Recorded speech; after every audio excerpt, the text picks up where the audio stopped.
why would I have any control over what people do? Yeah. So it's just very odd, but anyway. On July 11th at 7:35 a.m., Charles showed up to the home to pick up JJ to take to school. As Charles walked into the home, he was reportedly confronted by Lori about having an affair. An altercation ensued between Charles, Lori, and her brother Alex at the Chandler home when at approximately 7:50 a.m.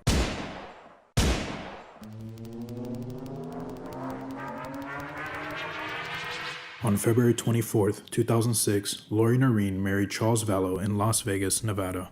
Lori was born on June 26, 1973 in San Bernardino, California, and was a lifelong member of the Church of Latter-day Saints. She had been previously married 3 times between the years of 1992 and 2005. Lori had a daughter named Tylee Ryan from her last husband, Joseph, while Charles had 2 sons from a previous marriage. In 2014, Charles and Lori adopted Joshua Jackson, who was a boy who suffered from autism that was being raised by Charles's family. The family then moved to Hawaii in late 2014. Their family and friends described their marriage as happy and extraordinary. Charles was a successful businessman who lived and worked in Austin, Texas, while Lori was a part-time hairdresser who primarily stayed at home to care for Tylee and JJ. In June of 2017, the Vallow family moved to Arizona where the couple reportedly began having problems. Lori had expressed her unhappiness about moving to Arizona with her mother and had been upset with Charles about moving them, despite the fact that Charles needed to move because of his work. Lori told her mother she thought they moved to Arizona because Charles was having an affair with his ex-wife. In January of 2019, Charles left for a routine business trip to Texas. A couple of days later, Lori and her niece Melanie hosted a gathering at their place and invited an amateur author named Chad Daybell after they had read some of the books he wrote, who described himself having lived 31 different lives on different Earth-like planets. As the night winded down, Chad told Lori that him and her had been married in 5 different lifetimes of her 21 eternal lifetimes that she had lived.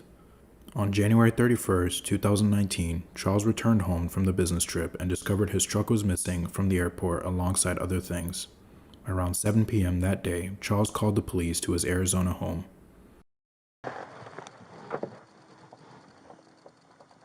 Why don't you come over here? So what's going on tonight? Can't get in touch with my kids. How old are your kids? 6.5 and 16. Okay. How long have you been trying? 2 days. Okay. But she's lost her mind. I don't know how else to say it. We're LDS. She thinks she's a resurrected being and a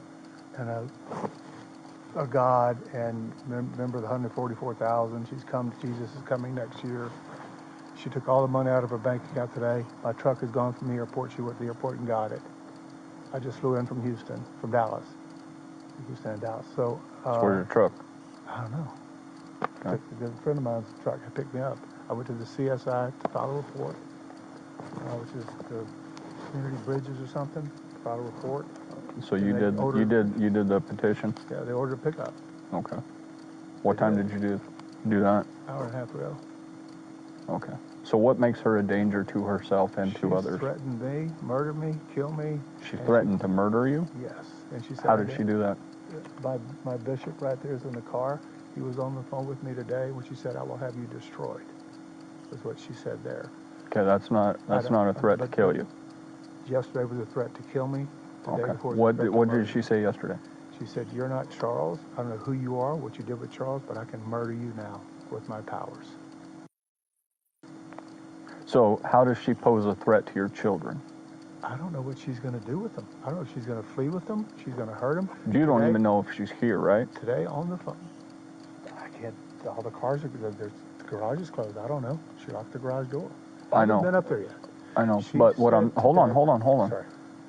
What I'm saying is, do you normally park 2 vehicles in the garage, inside the garage? Correct. Okay. So it's a possibility that her car and your truck are inside there? I don't think she could fit my truck and her car at the same time. She may put them somewhere else. She said to me, "All your stuff is Charles' stuff is gone. You're not Charles. Your stuff is gone." So, did you file a stolen vehicle report with Phoenix? I know she took it. How do you know? You suspect? I suspect. Okay. I suspect. All right. I know your term. So. Okay. Yeah, but without concrete evidence, we can't say. I suspect. Sure. Okay. And she has the keys. After Charles said he knew Lori took the car, the officer reiterates that without concrete evidence, it's only suspicion. Charles then agrees it's only suspicion, but then immediately after states that he knows she has the keys. The code, it's a Ford, the code, door code. Door code. And I just want to see my boys okay, and she's got a pickup order. I need to go, she needs to go, and I'm going to take my son. So you normally live here? Yeah, oh yeah, I live here. Okay. Yeah, all my stuff's in my house. Okay. How old is she? 45. 45.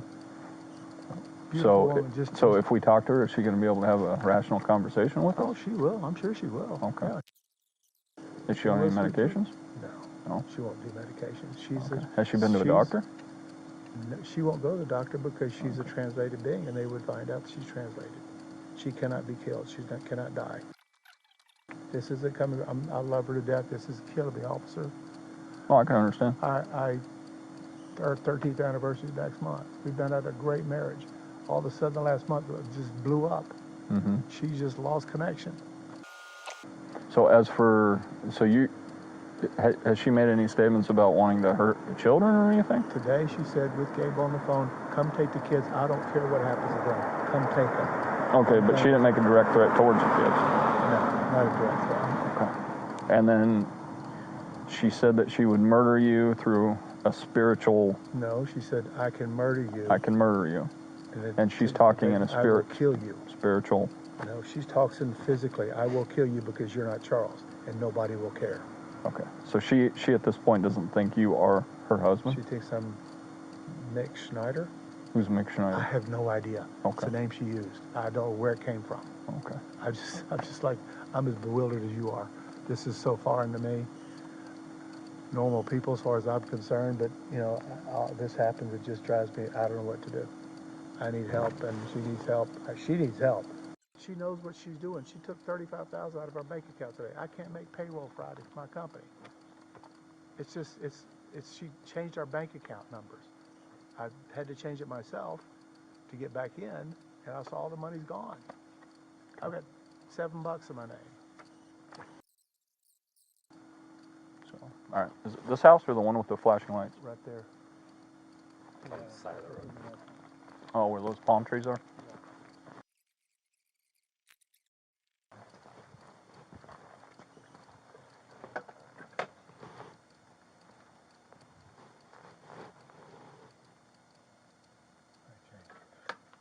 You have that star power.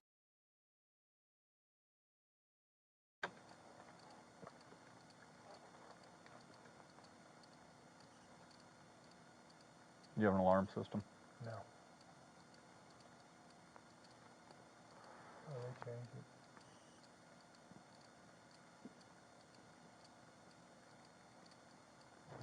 Oh, there you go. Charles just walked back up to the garage he couldn't get into moments earlier and first states that he himself changed the code lock. He then proceeds to state that they changed it and only after unlocks the door after the other officer reminded him about the 2 buttons that are often used with these security systems. Cars are all gone.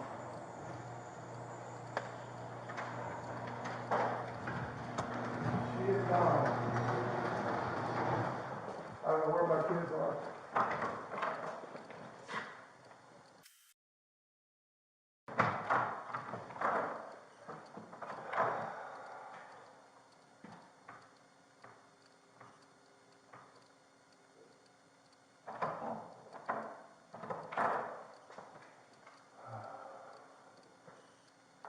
They're all gone. Is there anything in her place in here, like she might have taken off somewhere? All 4 cars are gone. Oh, you have 4 cars. Yeah. My daughter has one. Zach, our nephew, has one. I have my truck, and she has an Infinity. Okay. I don't know where my son is. All right. Well, Kick it in. Well, the swift kick will do it. I'd do a mule kick. Try that first.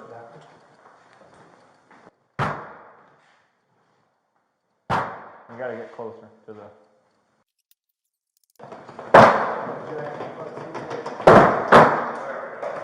As they searched the house, Lori and the kids were nowhere to be found, but there were clear signs that Lori had left intentionally, as closets from each of their rooms were emptier.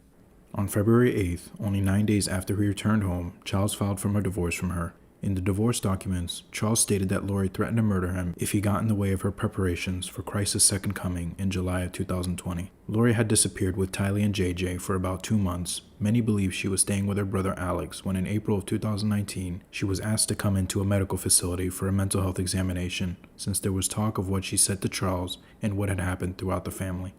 Lori was cleared following her mental examination. She told the examiner that Charles had been abusive towards her the past year and that she suspected him of having an affair, which is why she chose to disappear for some time.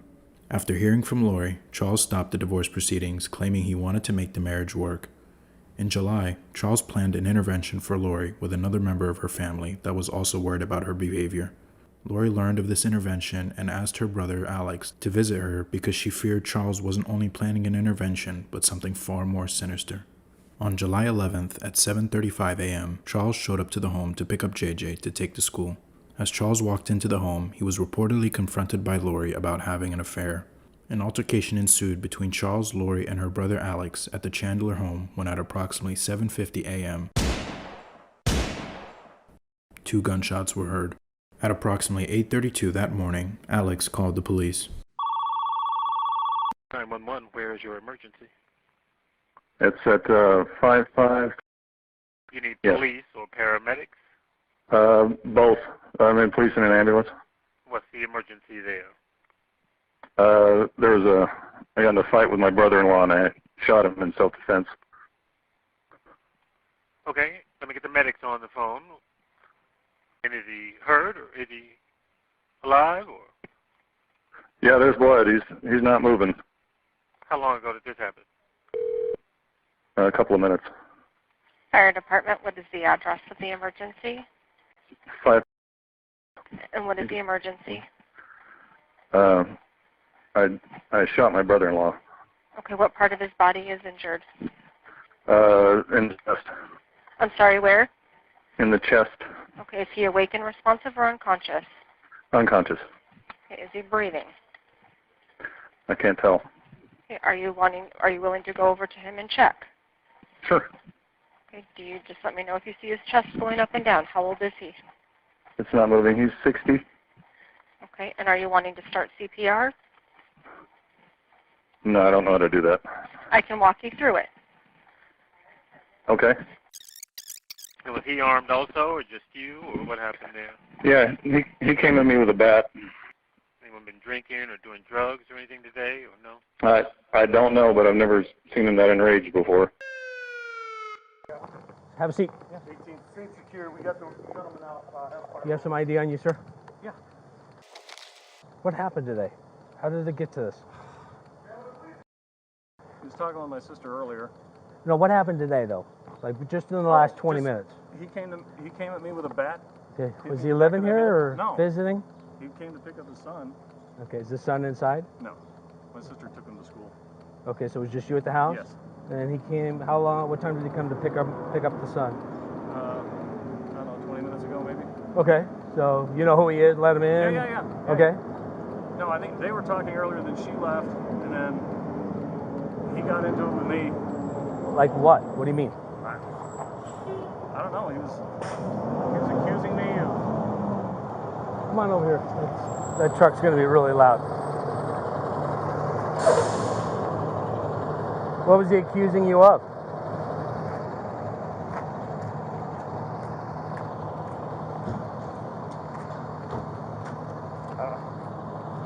He was just yelling at me. Okay. What was he yelling at you about? About my sister because I'd broken up the tussle with them earlier. And he told me not to interfere anymore with them or I'd pay.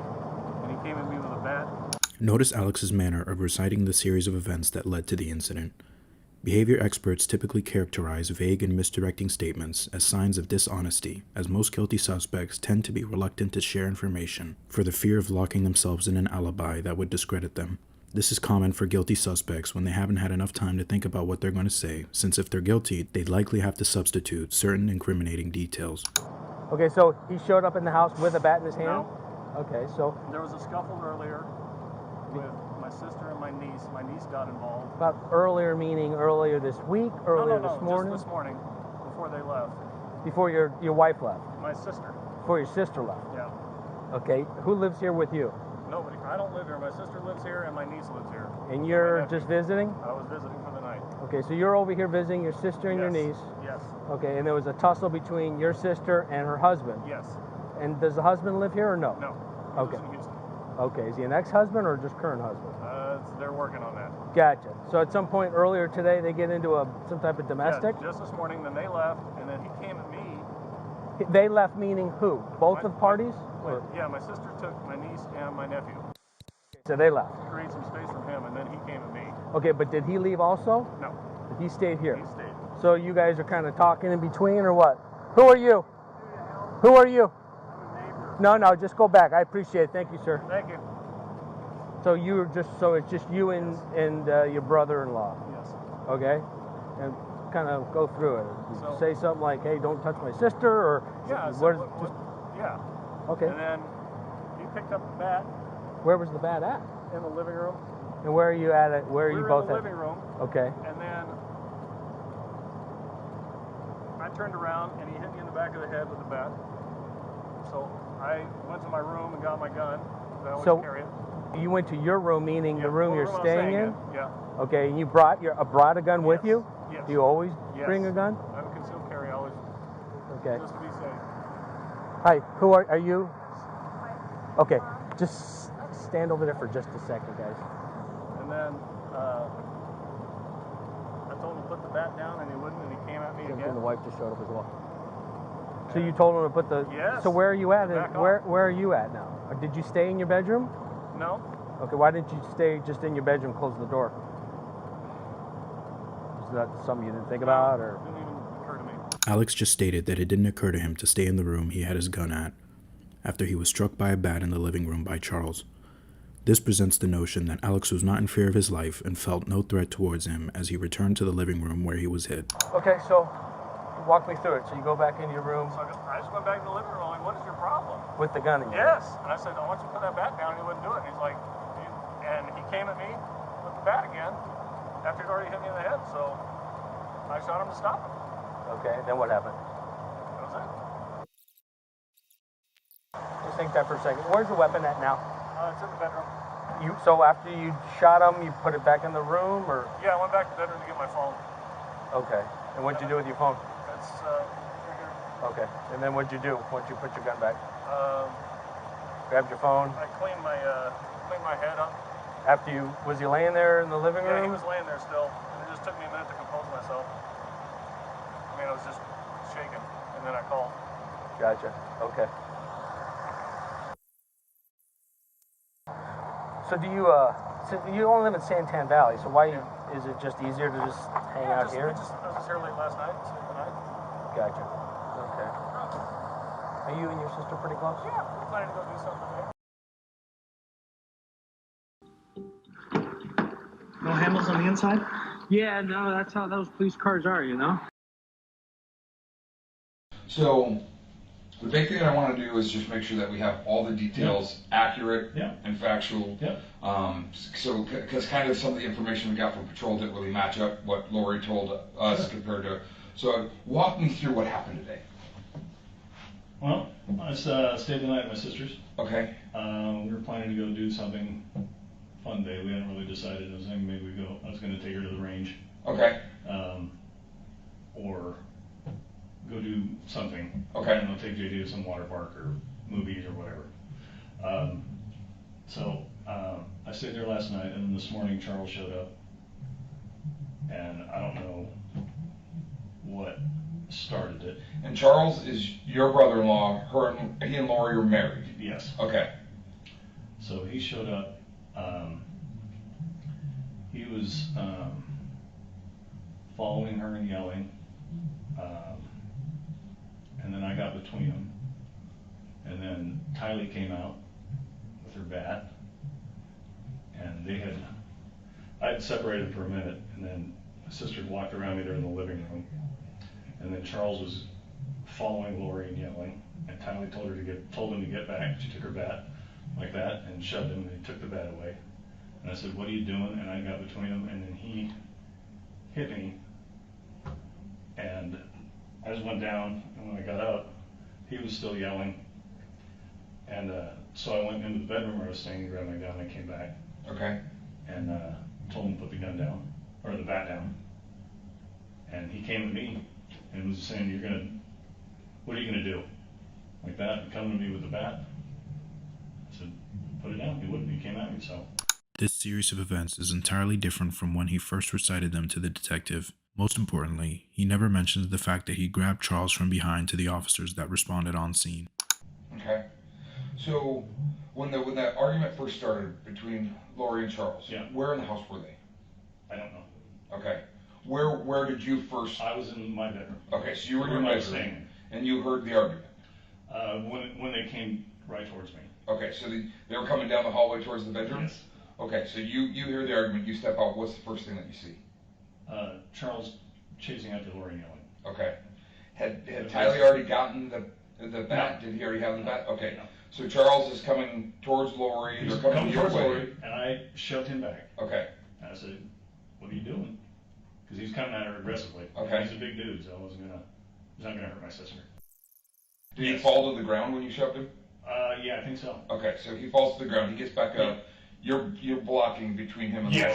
Yes. And he basically is talking past you, still yelling at Lori. Yes, exactly. What's he saying? I don't remember. Okay.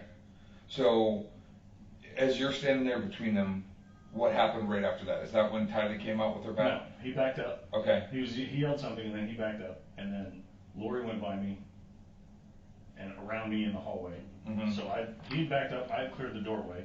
So then she came around, and then Charles was behind her, pursuing her again aggressively. Okay. Tylee came out, yelled at him with the bat. What I find it easiest to do in situations like this is to just kind of draw like a rough floor plan. Sure. So you push him down. Yep. And then he gets back up. Yep. And then he yells, and then he backs up. Okay. And then Lori goes around me, goes around him, and they're still going at it. Okay. Right? And then Tylee comes out when she hears what's going on. She has her bat. Okay. Is it a metal bat? Yeah, it's plastic a aluminum bat. Okay. So she comes at him, because she's tiny, so that's like her thing. She doesn't have anything, but she wants to help defend her mom. Okay. So she comes at him, and then when they've already moved back towards the living room. So they're going this way. Okay. So Lori's here, Tylee's here, Charles is here, I'm here. Tylee goes at him with the bat.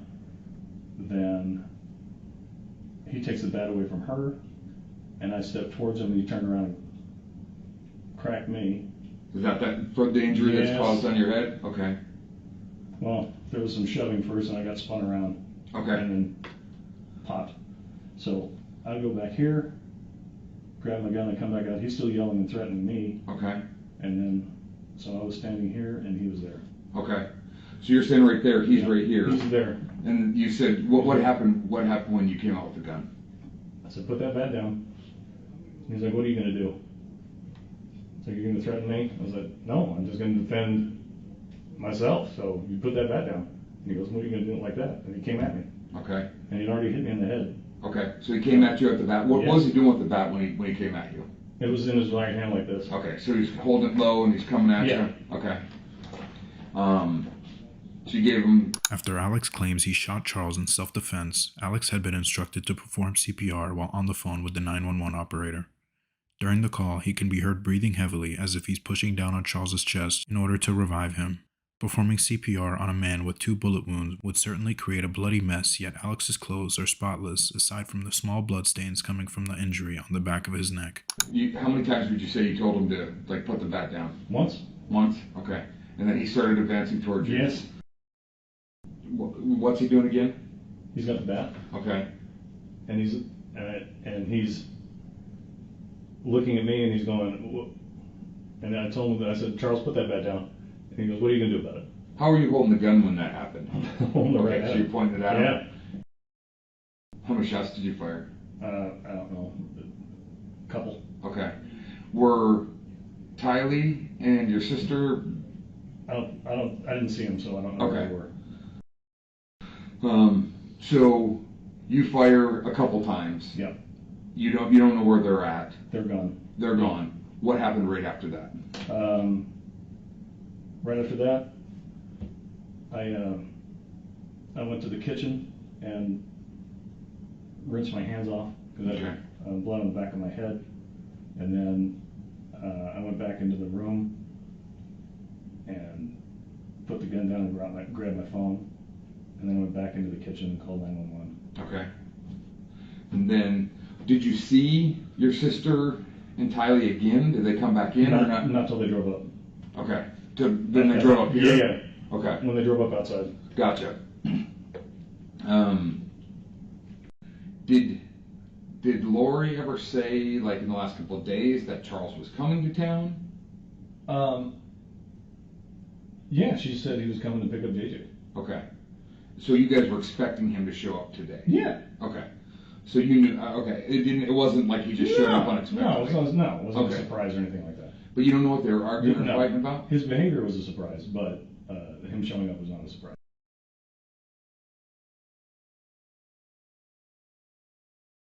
It's probably the easiest way to start, is just to tell me what happened. And then, so you can start what makes the most sense to you, and we'll just work our way through, and I'm going to ask you a bunch of questions just to kind of clarify. Sure. So I know you talked to the initial patrol officer.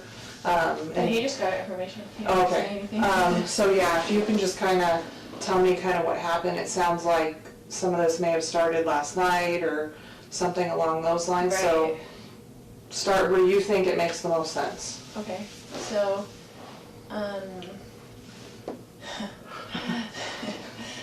told you, it's a crazy question. well, so we moved into this house 3 weeks ago because he offered to get me a house here where all my family is, Okay. over in Houston. And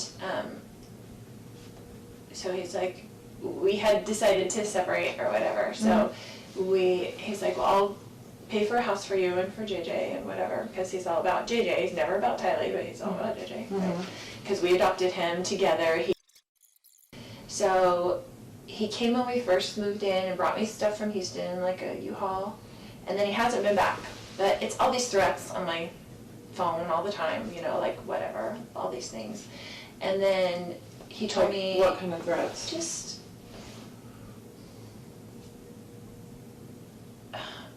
You'd have to read them to see, but he's always mad at me, right? Okay. And he doesn't want a divorce, but I don't like him and don't want to deal with him, so that's just how it is. Like, so we married for 14 years, we've dealt with it for 14 years, of him being horrible to her. Like, he gets in huge fights with her, a lot of things, but anyway.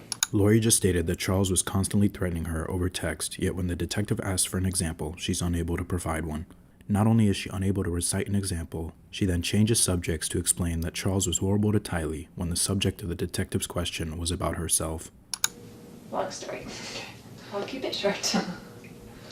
He hasn't been here in a couple weeks since we moved in. Okay. He came. He was very nasty when he was there, but he travels for business. So he went back to the Houston house, and he's like, I'm coming on Wednesday night, and I'm going to come pick up JJ and take him to school Thursday. Pick him up Thursday, take him Friday, whatever. And I said, Casey wanted to come to the house, and I said, you can't come stay at this house because you can't get along with Tylee. She's a minor, she has to live here. Yeah. So, because he gets in huge fights with her. Okay. And she hates him.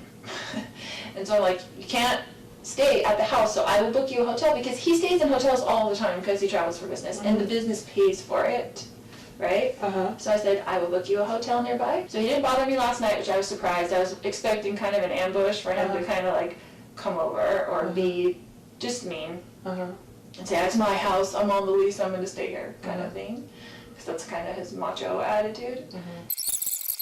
He came over in the morning, and he's like banging on the door. I'm like, oh great, here we go, you know. And I was just going to be nice, I was just going to be nice as possible, and I had JJ stuff all ready for school. And so... Do you remember about what time he got there? He said he'd be there at 7:30, but it was more like 7:40-ish Okay. or 7:35, I don't know. Okay. But I remember thinking, looking at the clock, and he was there at 7:30, and he's usually Mr. On Punctual. time. Yes. So I was like, okay. And then JJ was like, oh, Dad.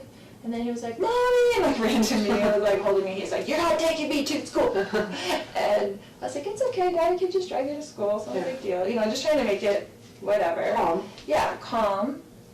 And then he was just being real smirky and real like jerky, you know, to me, and I was like ignoring him, whatever.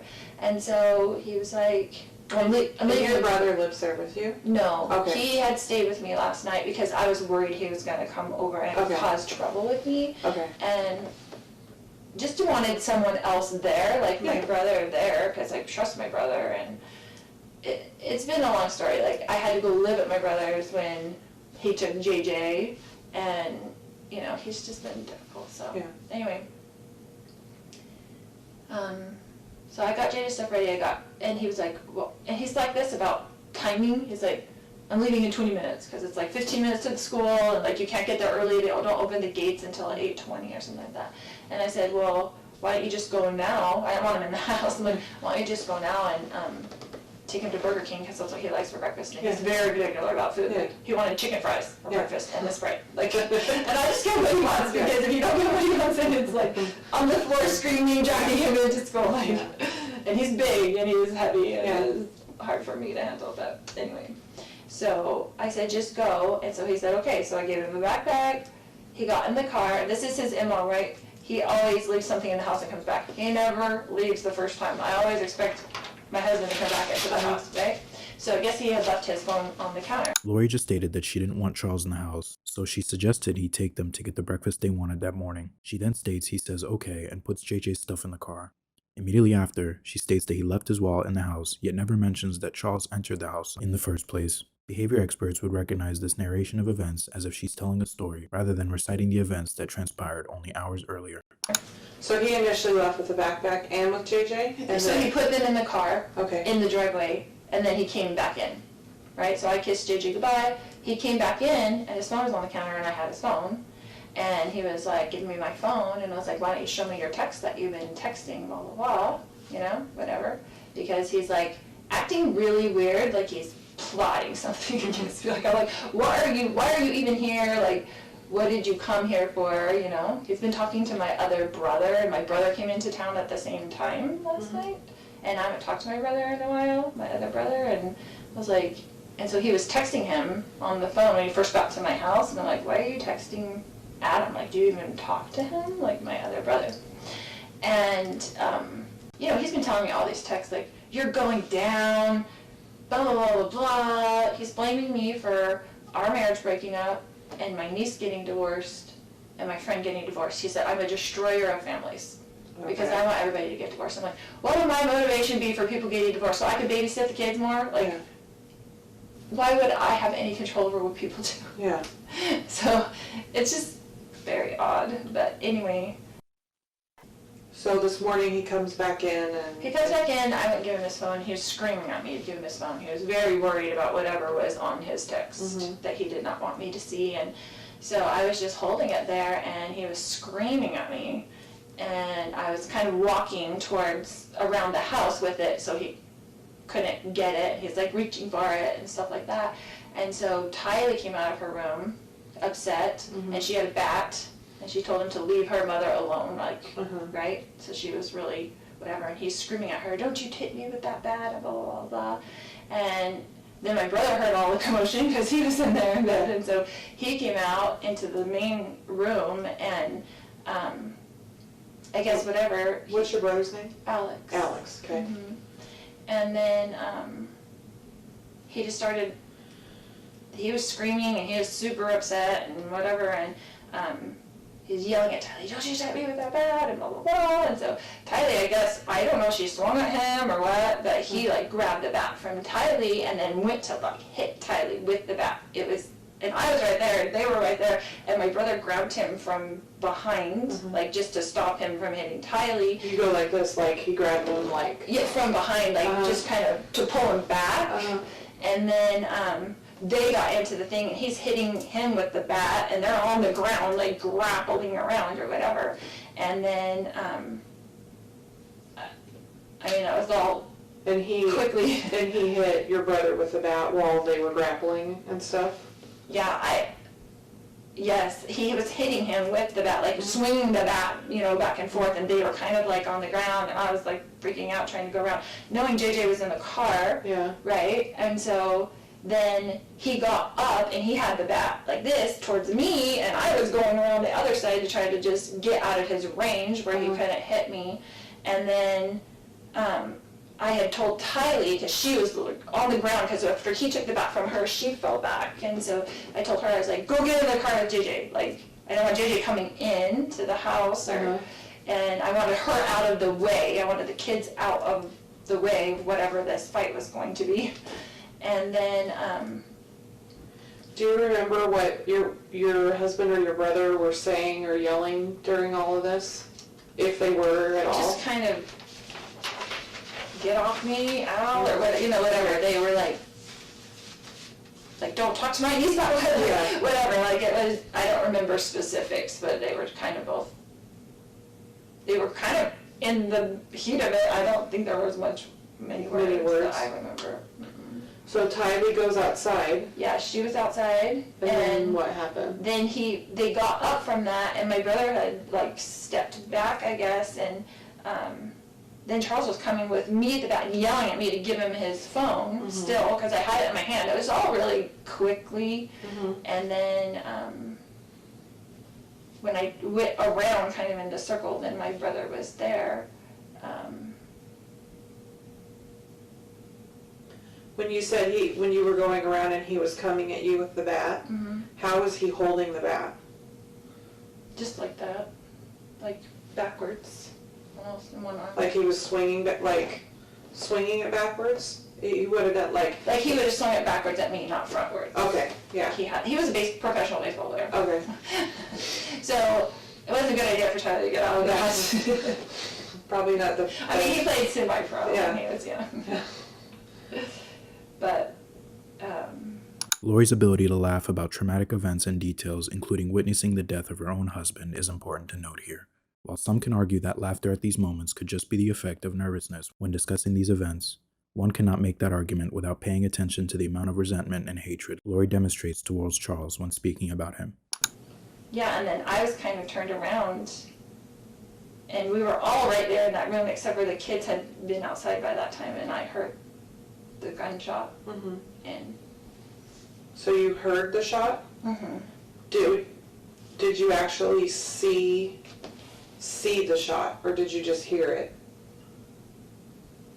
I had gone around to the kitchen to get away from him, and so back around. So I don't know if you went in the house. I didn't, so I'm a little bit of a disadvantage. Yeah, so I didn't see the shot. I heard it, and then I came back around and I saw that he was on the ground. Okay. And was freaking out. Yeah.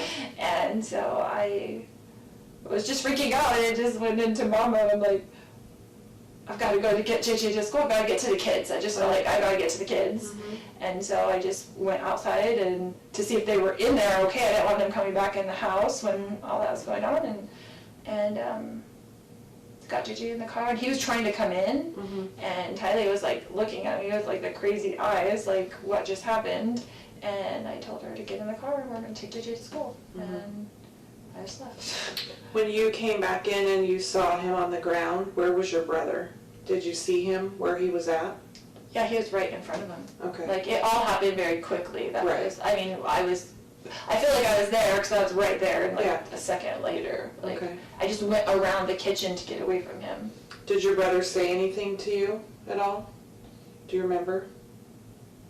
No, we were both just in shock. Okay.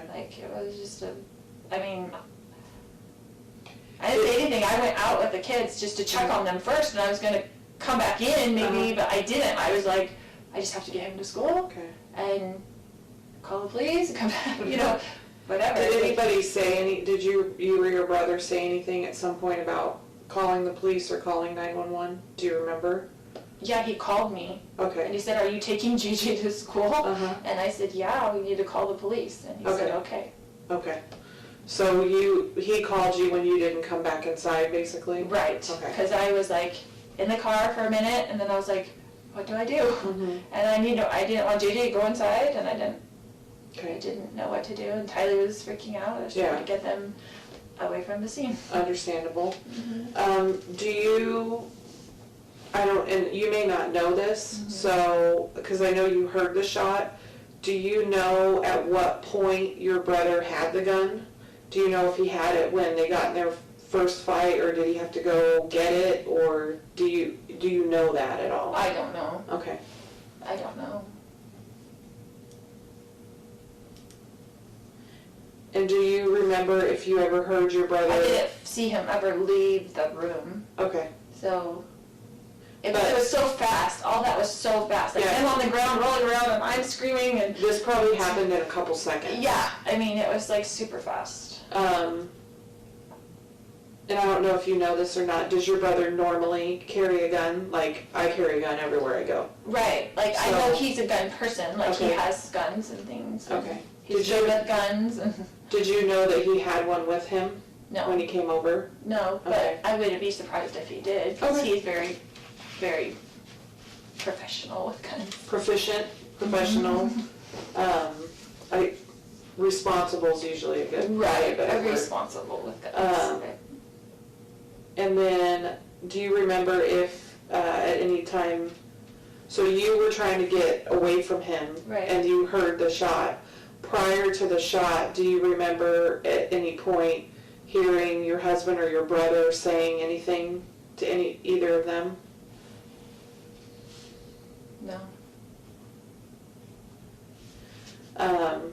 So my second very ridiculous question is there anything else that I didn't ask about or anything that we didn't cover that you think is important? I always ask that just because I wasn't there, and so we're going through something that happened a super small amount of time.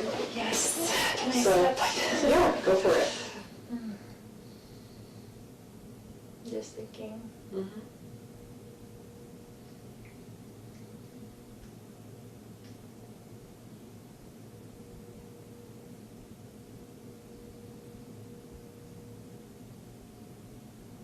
Just that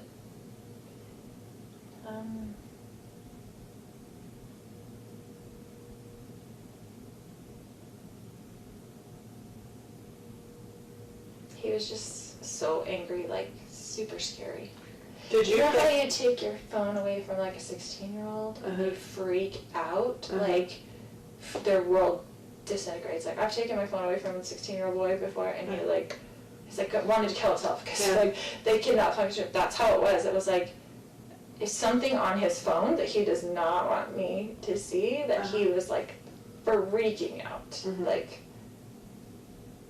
to the point where I thought he would hit me in the back of the head to get the phone. Lori insists she scared Charles would hurt her and Tylee, but she wouldn't give him his phone back, which implicates she wasn't afraid enough to let the phone go in fear of her and Tylee's life. If she was truly in fear and trying to keep things calm like she claims, the logical thing would have been to let the phone go to de-escalate the situation. Okay. So you thought, and I don't want to put words in your mouth, but you thought it was possible that he was going to hurt you. Absolutely, he was going to hurt me and Tylee. Okay. Not JJ, he would never hurt JJ. Okay. And he hurt my brother. Like, he was going like ballistic about. It was bad. Okay. I'm gonna go talk to her real quick. Hi. Hi. So you have to spell your name because we're all taking guesses on how to spell it. We're not sure. Tylee. Okay, I was right. And what's your last name? So I know this is going to kind of sound like kind of a silly question because it's super broad, but can you basically tell me what happened today? Okay. So I woke up probably around like 7:50, I want to say, because I heard yelling from like right outside my door.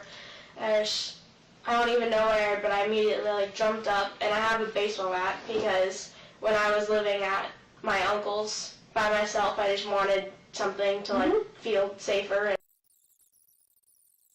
So yeah, I immediately just jumped up and I grabbed my baseball bat and I opened the door, and it was my stepdad, you know, outside the doorway, and then my uncle kind of in the doorway, and then I could hear my mom behind him. And he was just screaming at both of them, like, I don't even know what he was saying, because honestly I was just too, like wired, I guess.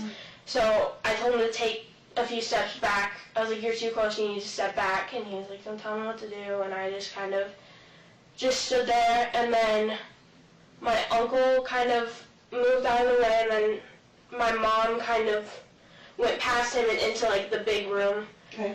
Where everything happened, and so I walked with them, and then I... So they were more in the hallway? Yeah, they were at, like, the end of the hallway, Okay. basically, and so my mom walked all the way around, and he kind of followed them, and I just kind of stood. My uncle was, like, right here, and then my stepdad right here, and then me and my mom were kind of right here.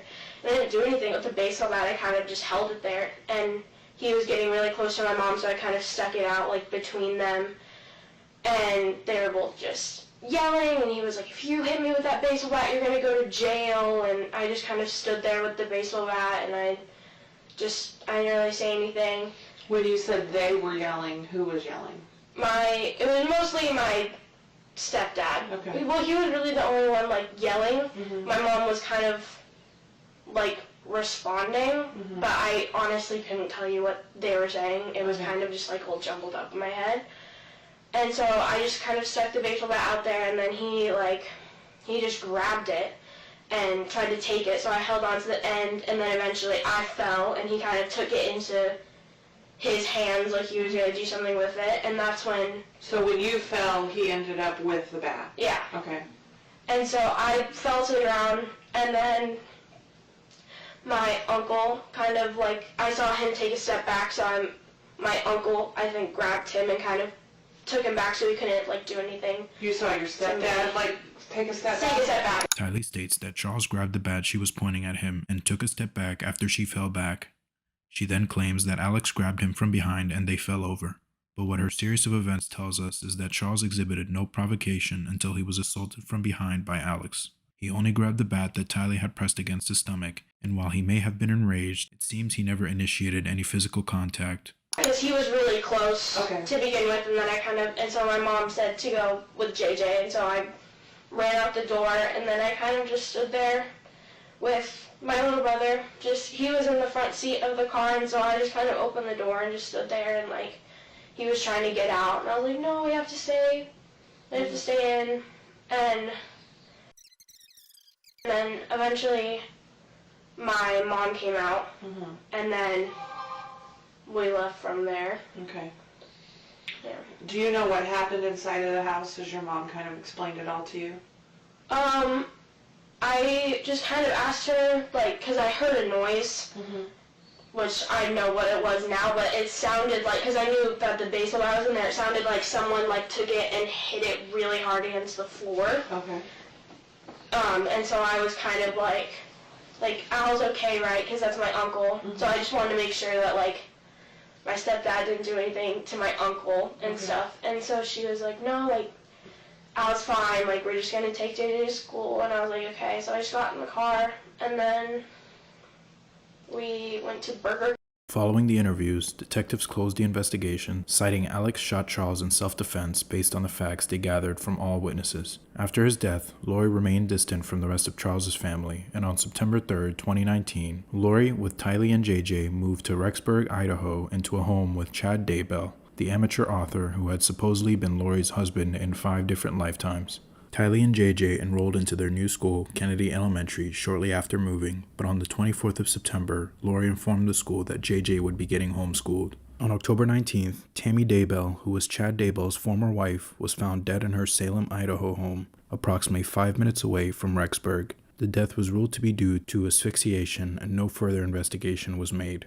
On November 5th, 2019, only 3 weeks after Tammy's death, and just 4 months after Charles's death, Lori Vallow and Chad Daybell got married in Hawaii. Just a few weeks later, Lori's brother Alex also got married in Gilbert, Arizona to a woman named Zulema. Lori and Zulema became good friends, and within a month after meeting each other, Zulema started attending church with Lori frequently. It seemed that things had finally started looking better with Lori's new marriage and friendships.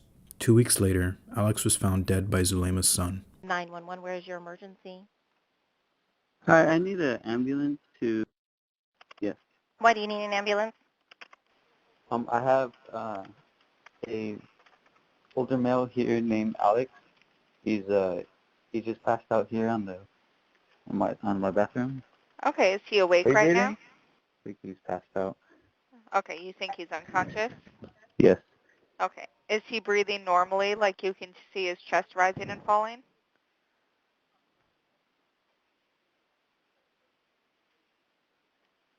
Hello?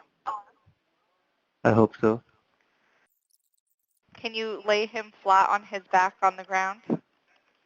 I'll try. It's just there's feces there, and I'm trying to just keep cool right now. Okay, just try to get him on his back so we can do chest compression. My mother just got here. Okay, give her the phone then.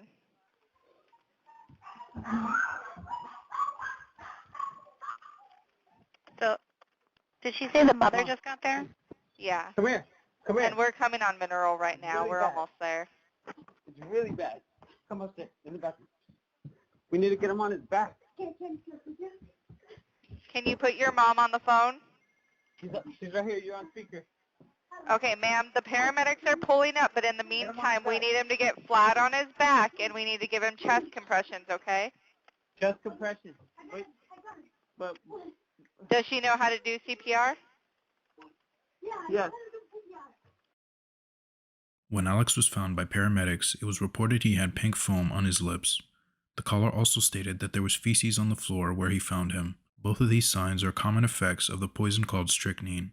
Strychnine, when inhaled or swallowed, causes poisoning which results in muscular convulsions and eventually death through asphyxiation. The autopsy, however, only reported that he died from a blood clot due to his high blood pressure, which is a cause of death correlated to asphyxiation, yet uncorrelated to any foaming at the mouth. When Lori and Chad get back home, the Rexburg Police Department conducted a well-being check on JJ. Lori told police that JJ was with her friend Melanie in Arizona and Tylee was off at a boarding school. When police contacted Melanie, she told officers that Lori and Chad contacted her to tell her not to talk to the police when they called her. Lori reportedly told her that the spirits of the dark are going to call her and she must ignore them.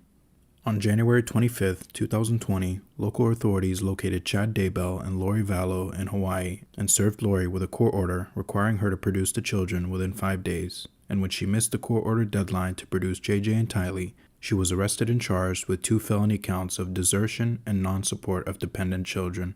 Investigators obtained a search warrant on Chad's property in Salem, Ohio. Detectives noticed certain parts of the backyard had patch marks as if holes had just been patched up. What they found shocked them. Just northeast of the small pond, detectives found the remains of JJ. Just as investigators began to process this discovery, the remains of Tylee were found buried at the pet cemetery that Chad had designated the area as. CSI reports showed that Tylee's body was dismembered and partially burned, while JJ's body was wrapped in black plastic bags and secured with duct tape. Both Lori and Chad were charged with the murders of Tamara Daybell, Tylee Ryan, and JJ Vallow, and only a month later, Lori was charged with conspiracy to commit murder in the death of her ex-husband, Charles Vallow. As of today, the prosecution have announced that they are seeking the death penalty for Chad, while Lori has been found to be incompetent based on the progress report from a mental health facility. Her next hearing will take place in March of 2022. With that, we'll be in recess. All right.